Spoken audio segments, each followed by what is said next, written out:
All right, good morning, YouTube. Stephen Fleet here.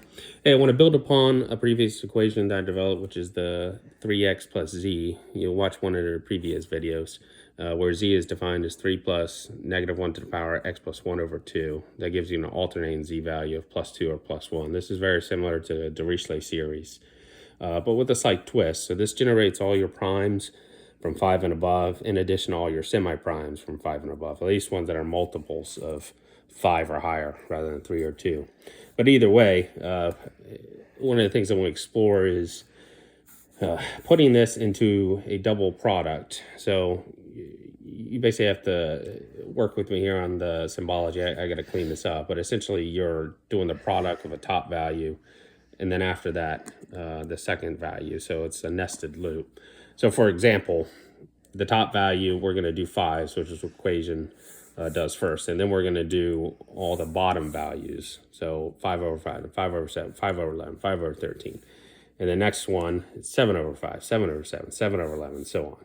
We'll jump ahead to 25 over 5, 25 over 7, 25 over 11, 25 over 13, even to 35, 35 over 5, 35 over 7, 35 over 11. So I chose to do 25 and 35 because they're multiples of 5. Now, we can take some of these values which simplify, and when they simplify down, it'll be 1 times 7 over 5 times 7, just 5 over 7 times 1 times 5, and so on, plus everything else.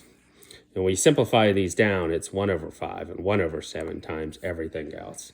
So this is interesting because, at least from what I'm seeing here, is you're generating the inverse of the prime numbers, 1 over 5, 1 over 7.